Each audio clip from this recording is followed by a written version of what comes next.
Assalamualaikum, saya Nufarhana Muhammad Fauzi. Saya akan berkongsi mengenai latar belakang penggunaan tulisan Jawi di Terengganu. Sejarah kedatangan tulisan Jawi di Terengganu bermula apabila bersurat yang mempunyai tulisan Jawi pada batu tersebut ditemukan di Kuala Berang, Terengganu. Penemuan batu bersurat tersebut menyebabkan kerajaan negeri Terengganu menjadikan tulisan Jawi sebagai tulisan rasmi kerajaan sehingga sebelum negara mencapai kemerdekaan pada tahun 1957. Negeri Terengganu merupakan negeri yang terawal menerima tulisan Jawi yang merupakan tulisan rasmi di antara pedagang-pedagang. Selain itu, tulisan Jawi digunakan dalam proses pengajian dan pengajaran agama dan telah berkembang pesat melalui penulisan.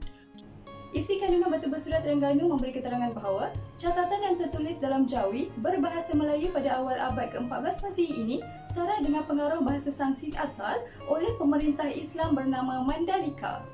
Baiklah, anda boleh lihat bahawa batu bersurat Terengganu mempunyai muka A, muka B, muka C dan muka D. Kita pergi secara ringkas kepada isi kandungannya. Menurut Abdullah Zakaria Ghazali 1984, pada muka A, di baris ketiga anda akan jumpa perkataan derma yang berasal dari kata Sanskrit dharma yang bermaksud undang-undang atau peraturan.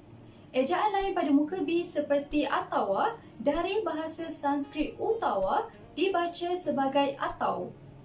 Perkataan lain di baris ke-6 pada muka C adalah perkataan berbuat dan barbuat. Perkataan ini cenderung dibaca barbuat kerana bahasa prasasti Sumatera Barat juga menggunakan kata berbuat. Akhir sekali, pada muka D, perkataan hai pernah dibaca sebagai bagi, manakala pada batu bersurat ini dibaca hai kerana huruf-hurufnya nampak jelas seperti huruf H dan I. Berdasarkan analisis dan isi kandungan batu bersurat ini, jelas menunjukkan bahawa pengukir tulisan di monumen tersebut merupakan seorang ahli bahasa Melayu yang mempunyai pengetahuan luas mengenai bahasa Melayu ketika itu. Isi kandungannya adalah merupakan proklamasi undang-undang Islam yang ditujukan kepada pengusaha dan rakyat Terengganu. Pertemuan batu bersurat Terengganu. Prasasti Terengganu berusia sekitar 700 tahun dan merupakan prasasti tertua dan juga prasasti Jawi pertama yang terdapat di Malaysia. Ini membuktikan bahawa Islam sampai ke Terengganu sebelum tahun 1326 dan 1386. Sejarah batu bersurat Terengganu dikatakan bahawa pada tahun 1902, ahli perniagaan Syed Hussein bin Ghulam Al-Bukhari melihat batu ini dan meminta penghulu ahli dan penduduk kampung mengangkat dan meletakkannya di atas kapal untuk membawanya ke Kuala Terengganu. Prasasti ini ditemukan sebelah tebing Sungai Tara yang surut akibat banjir pada tahun 1887 dan ia terhakis oleh banjir. Tarikh tepat prasasti ini menjadi kontroversi kerana dakwaan bahawa bahagian kiri bawah tahun prasasti yang disebutkan dalam baris 11 dalam keadaan yang rosak.